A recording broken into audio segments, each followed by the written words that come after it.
Everyone, this is अंकित आतिर और मैं आप सबको वेलकम करता हूँ हमारे इस चैनल में जिसका नाम है इंडियन एंटरप्रेन्योर्स हब, जहाँ पर हम लोग बात करेंगे बिजनेस और स्टार्टअप अपडेट्स के बारे में डेली। तो लेट्स डाइव इन और देखते हैं हमारे आज के स्टार्टअप अपडेट्स क्या क्या है। पहला अपडेट आता है पेटीएम की ओर से। पेटीएम ने सारे टेलीकॉम कंपनीज को सू किया है दिल्ली हाई कोर्ट में। उन्होंने एक पिटीशन फाइल की है टेलीकॉम सेक्टर की कंपनीज के अगेंस्ट की वो सारी कंपनीज फिशिंग अटैक्स को कंट्रोल और एलिमिनेट करने के लिए कुछ नहीं कर रही है, ऐसा पेटीएम का कहना है और इसके अगेंस्ट उन्होंने पिटीशन फाइल की है। उनका कहना, पेटीएम का कहना है कि इसकी वजह से, इन फिशिंग अटैक्स की वजह से पेटीएम को बहुत ज्यादा फाइनेंशियल और रेपुटेशन लॉस सहन करना पड़ा है और इसी के कॉम्पेंसेशन के लिए उन्होंने 100 करोड़ रुपीस डिमांड की है उन सारी कंपनीज से। अभी मैं आप लोग को ये भी बता देता हूँ कि फिशिंग अटैक्स क्या होता है। फिशिंग अटैक्स में कैसे होता है कि आपको कंपनी से कॉल आता है कि मैं इस कंपनी का रिप्रेजेंटेटिव बात कर रहा हूँ। तो फॉर एग्जांपल आपको पेटीएम से कॉल आएगा या फिर गूगल पे से कॉल आएगा या फिर किसी बैंक से कॉल आएगा कि मैं इस बैंक का रिप्रेजेंटेटिव बोल रहा हूँ, आपका अकाउंट हैक हो चुका है या फिर आपका अकाउंट ब्लॉक हो चुका है और वो सब खुलवाने के लिए आपको थोड़े डिटेल्स देने पड़ेंगे। तो वो लोग आपके बैंक डिटेल्स ले लेते हैं, आपके यूपीआई आईडीज, यूपीआई पिन्स वगैरह, ये सारी चीजें वो ले लेते हैं। इस और उस डेटा को यूज करके वो लोग आपके बैंक से पैसे निकाल लेते हैं। इसको कहते हैं फिशिंग अटैक्स। दोस्तों, आप सब ध्यान रखिए, कोई भी बैंक, कोई भी ऐप, कोई भी कंपनी, चाहे वो पेटीएम हो, फोन पे हो, गूगल पे हो, कोई भी कंपनी हो या फिर कोई बैंक भी हो, कभी भी आपको वो लोग कॉल नहीं करेंगे आपका अकाउंट ब्लॉक हो गया है, हैक हो गया है, ये सब कहते हुए कभी भी वो लोग कॉल नहीं करेंगे। अगर ऐसा कुछ हुआ है तो आपको कंपनी से लेटर आता है और आप बैंक के केस में आपको बैंक से लेटर आता है और उस लेटर के रिगार्डिंग आपको बैंक की ब्रांच में जाके, फिजिकली जाके वहां से बात करनी पड़ती है। कुछ केसेस में आपके अकाउंट ब्लॉक हो जाता है, उस केस में सिर्फ और सिर्फ बैंक में जाकर ही बात होती है, कभी वो लोग काम आपको कॉल नहीं करते। तो ध्यान रखिए, ऐसे कॉल्स आए उन्हें मत एंटरटेन कीजिए, उन्हें स्पैम में रिपोर्ट कीजिए और हो सके तो आपके शहर के साइबर सेल को भी उस नंबर के बारे में डिटेल्स दे दीजिए।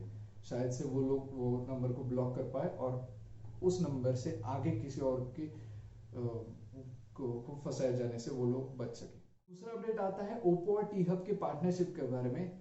ओप्पो ने टाइप किया है टी हब के साथ। अभी टी हब क्या है? टी हब तेलंगाना गवर्नमेंट का एक इनिशिएटिव है उनकी स्टेट में स्टार्टअप्स को इंक्यूबेट, फंड और प्रमोट करने के लिए।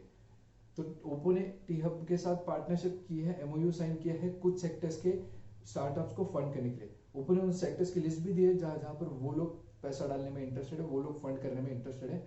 वो लिस्ट वो लिस्ट में कौन कौन सी कंपनीज है वो मैं आपको बताता हूँ।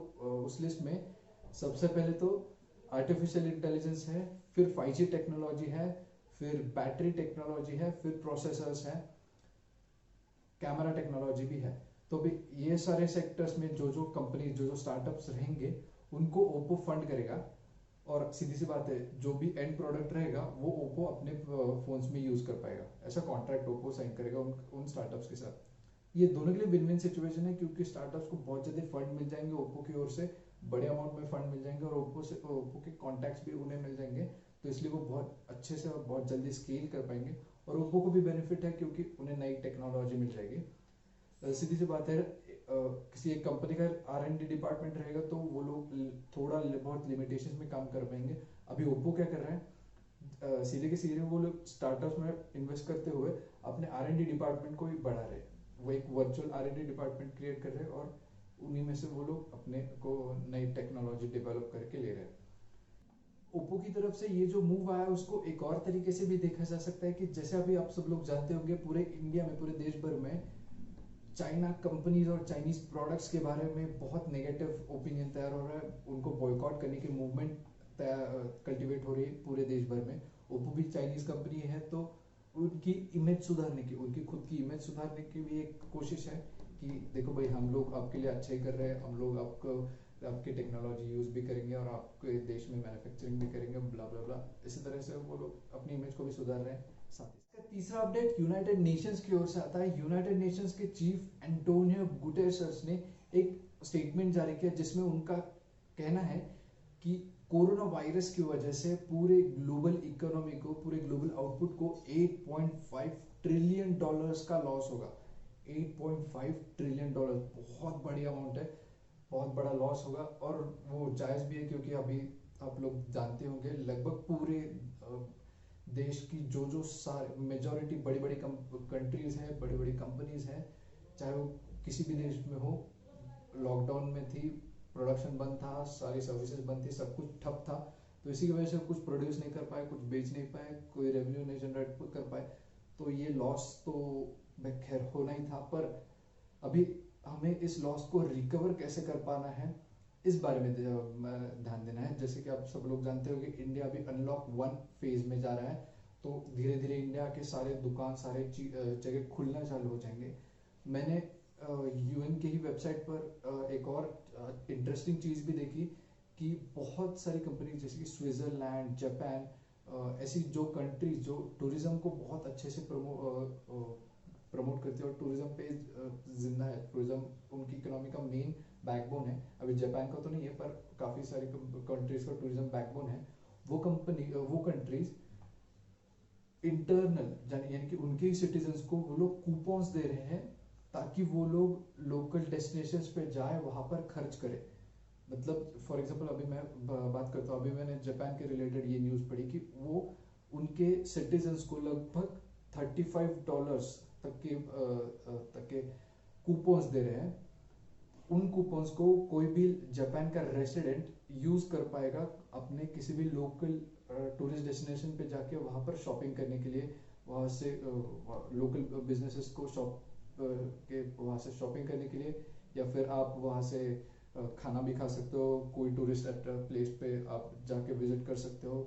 उस चीज़ को प्रमोट करने के लिए वो लोग कूपन्स दे रहे हैं।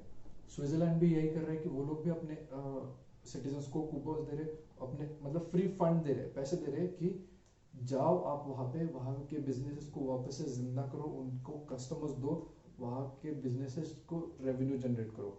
इससे क्या है, मतलब ये हम लोग गाड़ी में जैसे चौक देते ना, वो बहुत दिनों से बंद पड़ी हो तो हमें चौक दे के स्टार्ट करना पड़ता है, तो ये एक टाइप का चौक का ही काम करेगा, क्योंकि फ्री पैसे आ रहे हैं, ऊपर से ही आ रहे हैं, तो लोगों को खर्च करने में ज़्यादा इंटरेस्ट रहेगा, क्योंकि उन्हें वो सेव नहीं करना है, उसको वैलिडिटी भी रहेगी, आपको इतने इतने दिन में उसे यूज़ करना ही है।